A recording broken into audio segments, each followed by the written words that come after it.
Love. From Essays by Ralph Waldo Emerson. I was as a gem concealed. Me my burning ray revealed. Koran. Every promise of the soul has innumerable fulfilments. Each of its joys ripens into a new want. Nature, uncontainable, flowing, forelooking, in the first sentiment of kindness, anticipates already a benevolence which shall lose all particular regards in its general light.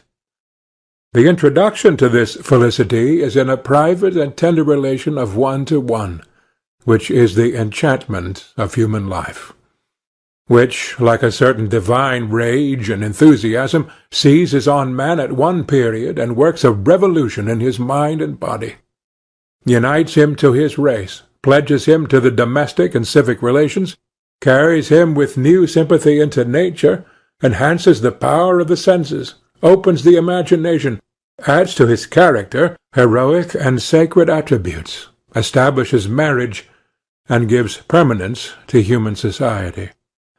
The natural association of the sentiment of love with the heyday of the blood seems to require that in order to portray it in vivid tints, which every youth and maid should confess to be true to their throbbing experience, one must not be too old.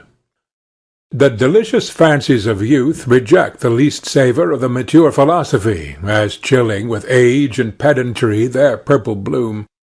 And therefore I know I incur the imputation of unnecessary hardness and stoicism from those who compose the court and parliament of love. But from these formidable censors I shall appeal to my seniors, for it is to be considered that this passion of which we speak, though it begin with the young, yet forsakes not the old, or rather suffers no one who is truly its servant to grow old, but makes the aged participators of it not less than the tender maiden, though in a different and nobler sort. For it is a fire that, kindling its first embers in the narrow nook of a private bosom, caught from a wandering spark out of another private heart, glows and enlarges until it warms and beams upon multitudes of men and women, upon the universal heart of all, and so lights up the whole world and all nature with its generous flames. It matters not, therefore, whether we attempt to describe the passion at 20, at 30, or at 80 years. He who paints it at the first period will lose some of its later, he who paints it at the last some of its earlier traits. Only it is to be hoped that by patience and the Muses' aid we may attain to that inward view of the law which shall describe a truth ever young and beautiful, so central that it shall commend itself to the eye, at whatever angle beholden. And the first condition is, that we must leave a too close and lingering adherence to facts, and study the sentiment as it appeared in hope and not in history. For each man sees his own life defaced and disfigured, as the life of man is not to his imagination.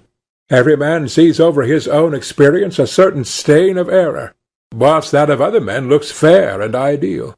Let any man go back to those delicious relations which make the beauty of his life, which have given him sincerest instruction and nourishment, he will shrink and moan. Alas, I know not why, but infinite compunctions embitter in mature life the remembrances of budding joy, and cover every beloved name. Everything is beautiful seen from the point of the intellect, or as truth, but all is sour if seen as experience. Details are melancholy, the plan is seemly and noble. In the actual world, the painful kingdom of time and place, dwell care and canker and fear. With thought, with the ideal, is immortal hilarity, the rose of joy. Round it all the Muses sing. But grief cleaves to names and persons and the partial interests of to-day and yesterday. The strong bent of nature is seen in the proportion which this topic of personal relations usurps in the conversation of society. What do we wish to know of any worthy person so much as how he has sped in the history of this sentiment? What books in the circulating libraries circulate? How we glow over these novels of passion, when the story is told with any spark of truth and nature! And what fastens attention in the intercourse of life, like any passage betraying affection between two parties? Perhaps we never saw them before, and never shall meet them again, but we see them exchange a glance or betray a deep emotion, and we are no longer strangers. We understand them, and take the warmest interest in the development of the romance. All mankind love a lover. The earliest demonstrations of complacency and kindness are nature's most winning pictures. It is the dawn of civility and grace in the coarse and rustic. The rude village boy teases the girls about the schoolhouse door, but to-day he comes running into the entry and meets one fair child disposing her satchel. He holds her books to help her, and instantly it seems to him as if she removed herself from him infinitely and was a sacred precinct. Among the throng of girls he runs rudely enough, but only one distances him. And these two little neighbors that were so close just now have learned to respect each other's personality. Or who can avert his eyes from the engaging, half-artful, half-artless ways of schoolgirls who go into the country shops to buy a skein of silk or a sheet of paper, and talk half an hour about nothing with the broad-faced, good-natured shop-boy?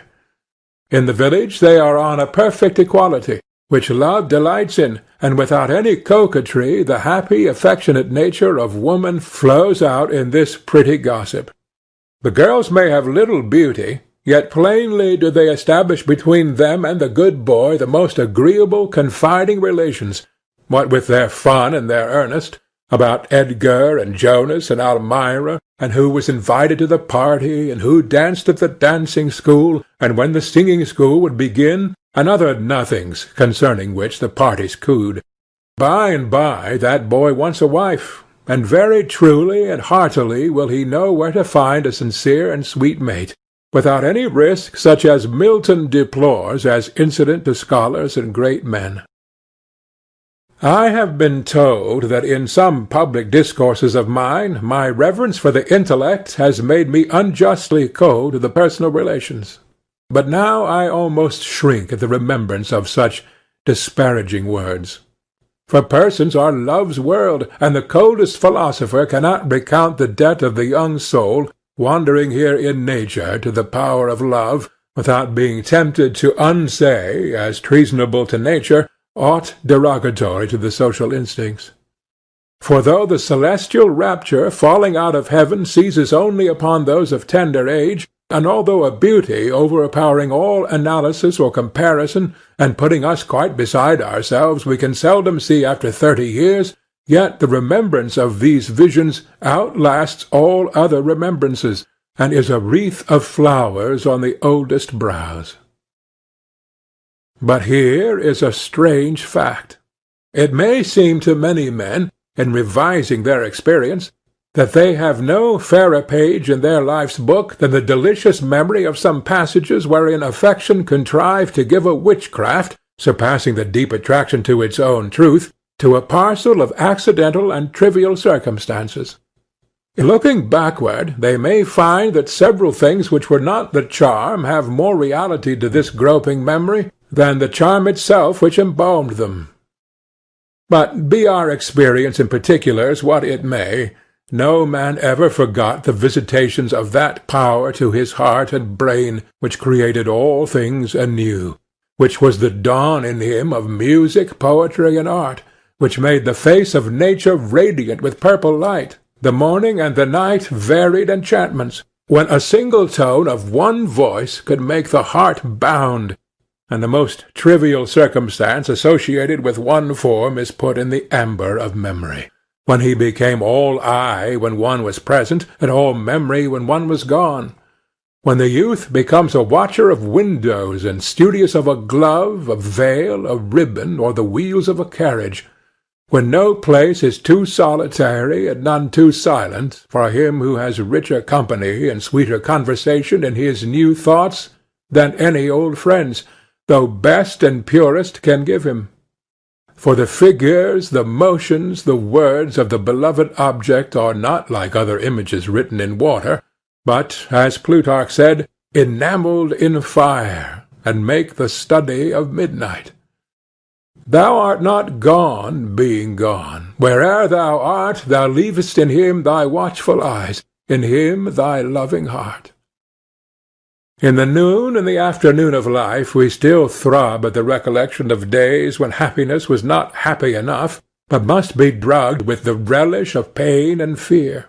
For he touched the secret of the matter who said of love, all other pleasures are not worth its pains. And when the day was not long enough, but the night too must be consumed in keen recollections, when the head boiled all night on the pillow with the generous deed it resolved on, when the moonlight was a pleasing fever, and the stars were letters, and the flowers ciphers, and the air was coined into song, when all business seemed an impertinence, and all the men and women running to and fro in the streets mere pictures. The passion rebuilds the world for the youth. It makes all things alive and significant. Nature grows conscious. Every bird on the boughs of the tree sings now to his heart and soul. The notes are almost articulate.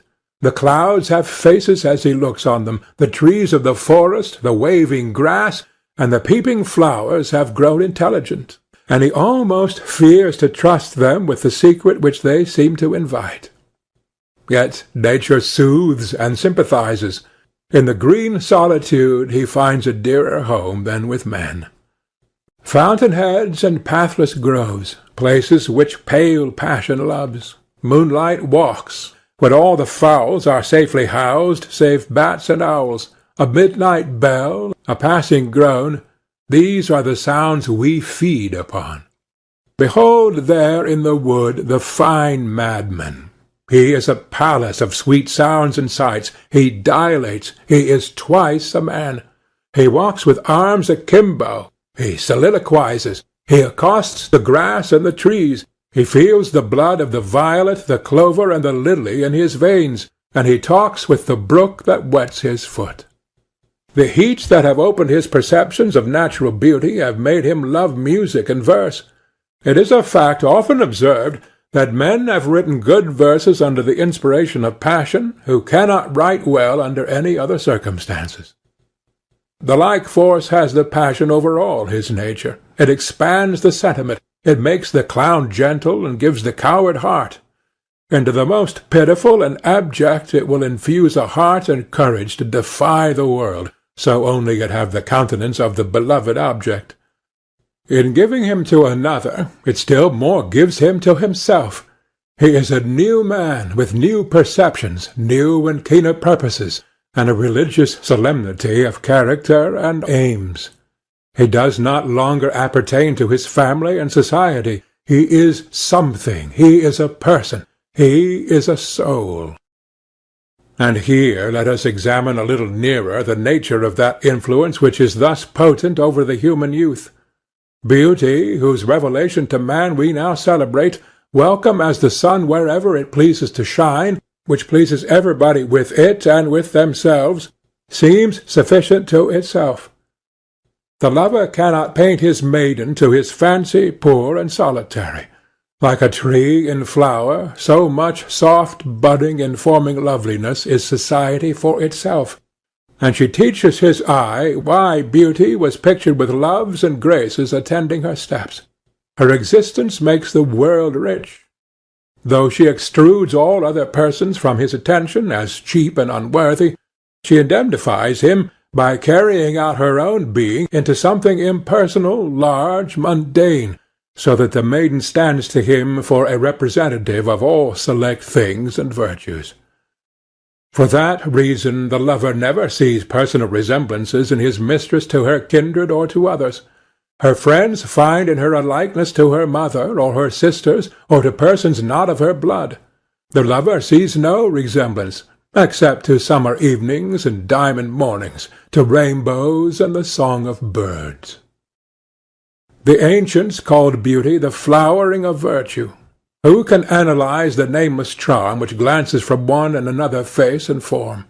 We are touched with emotions of tenderness and complacency, but we cannot find whereat this dainty emotion, this wandering gleam, points.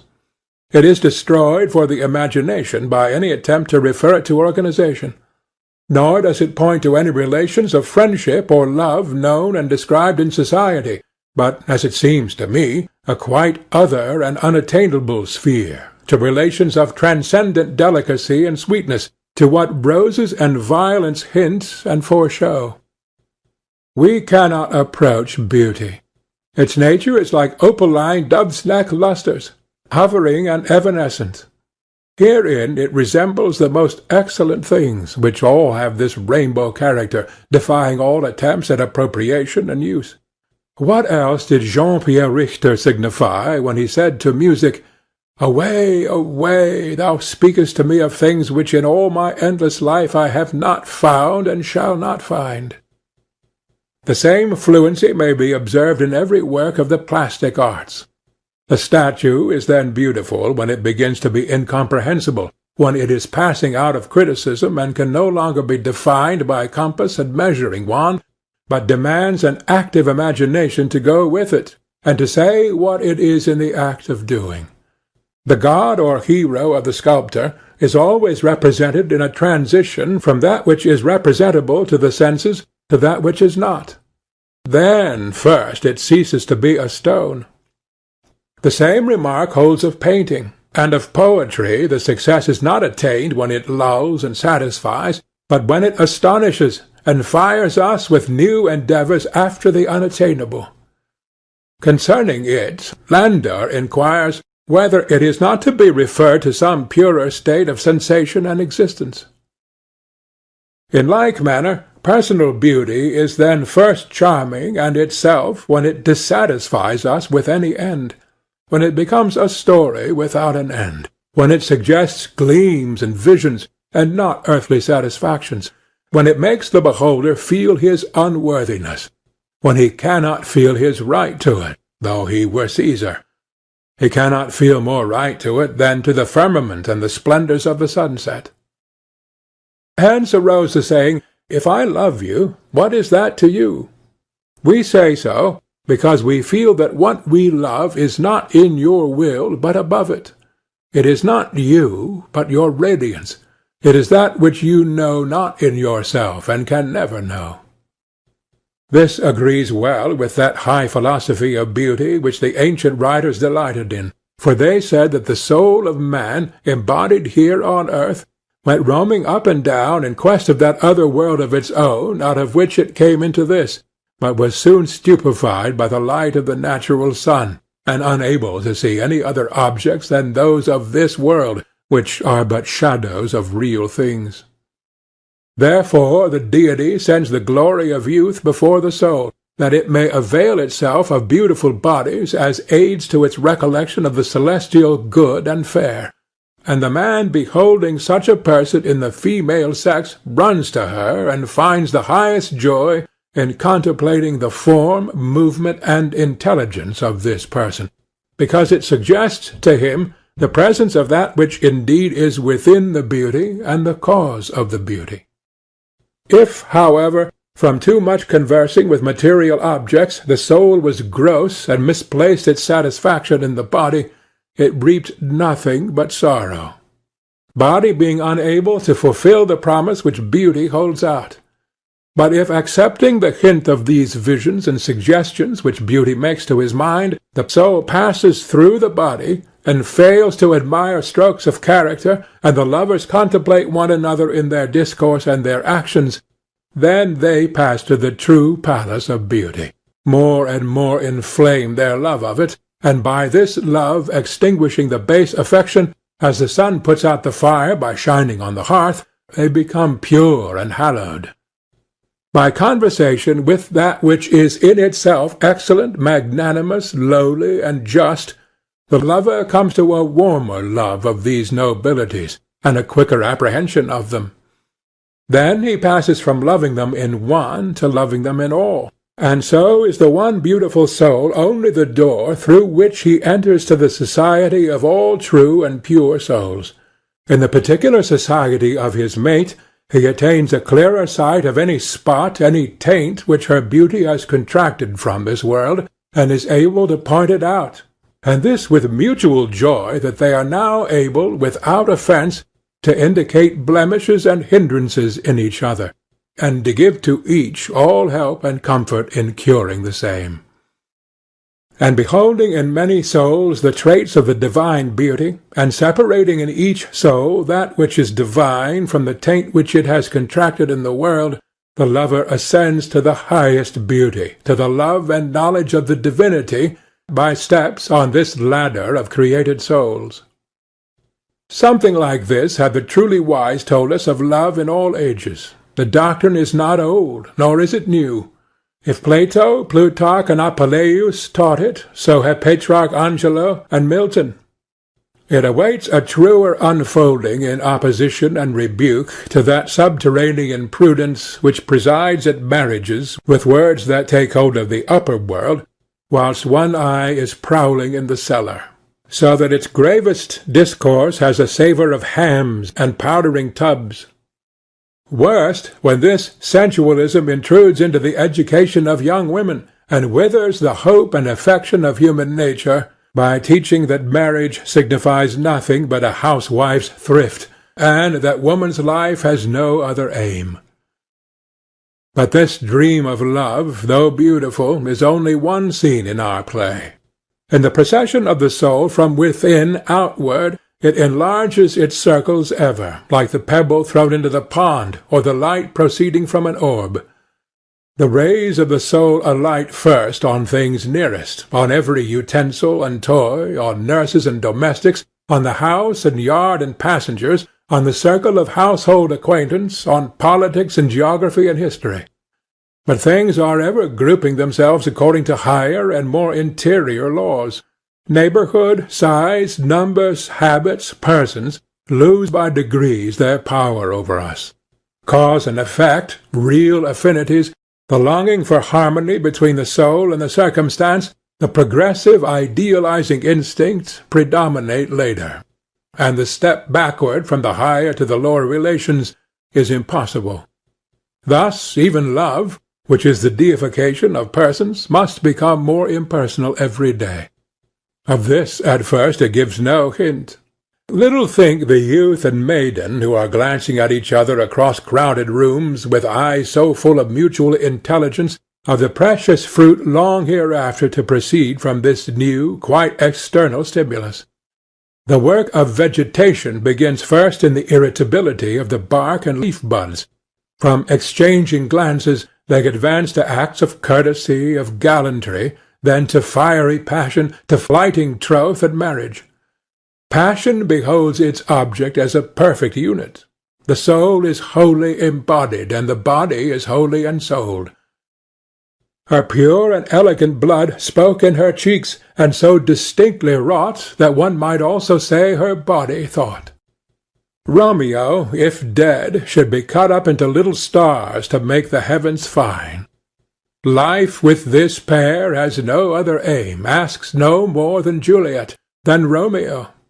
Night, day, studies, talents, kingdoms, religion, are all contained in this form full of soul, in this soul which is all form.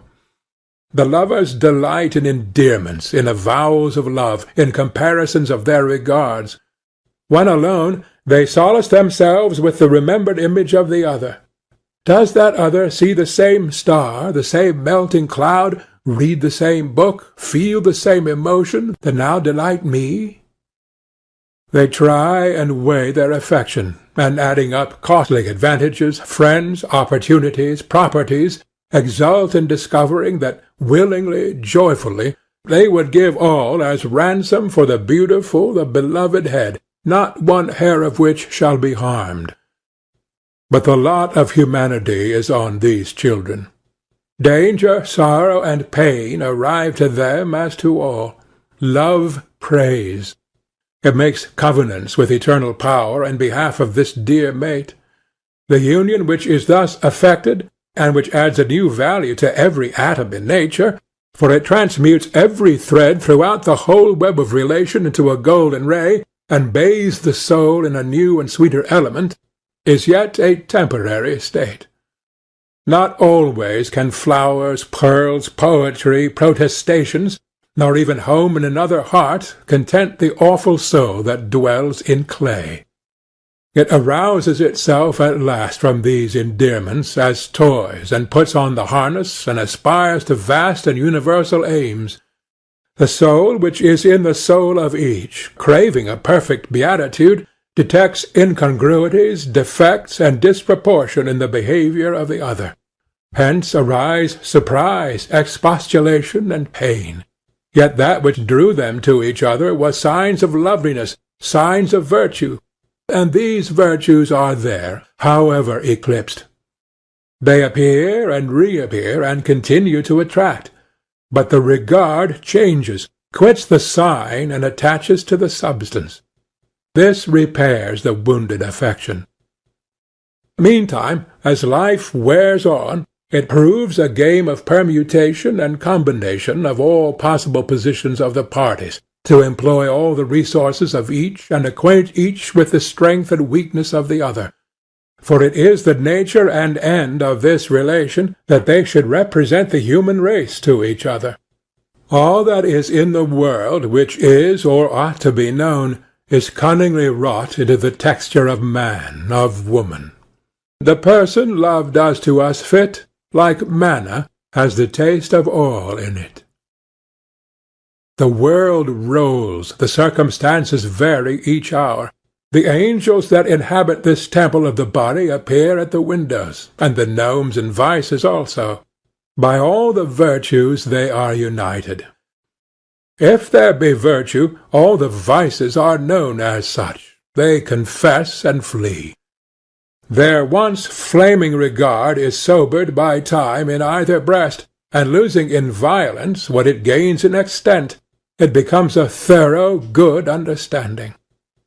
They resign each other without complaint to the good offices which man and woman are severally appointed to discharge in time, and exchange the passion which once could not lose sight of its object for a cheerful disengaged furtherance, whether present or absent, of each other's designs.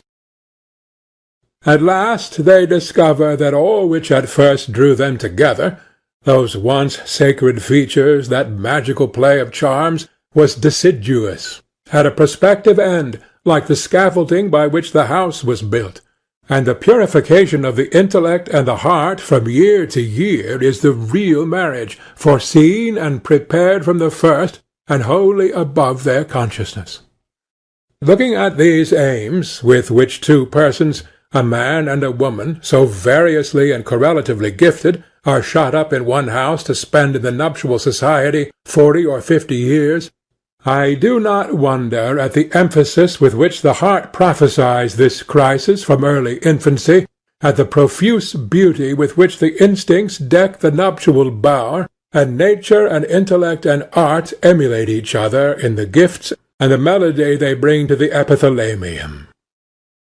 Thus we are put in training for a love which knows not sex, nor person, nor partiality, but which seeks virtue and wisdom everywhere, to the end of increasing virtue and wisdom.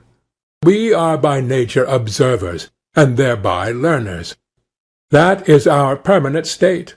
But we are often made to feel that our affections are but tenths of a night. Though slowly and with pain, the objects of the affections change, as the objects of thought do. There are moments when the affections rule and absorb the man, and make his happiness dependent on a person or persons. But in health the mind is presently seen again. Its overarching vault, bright with galaxies of immutable lights, and the warm loves and fears that swept over us as clouds, must lose their finite character and blend with God to attain their own perfection.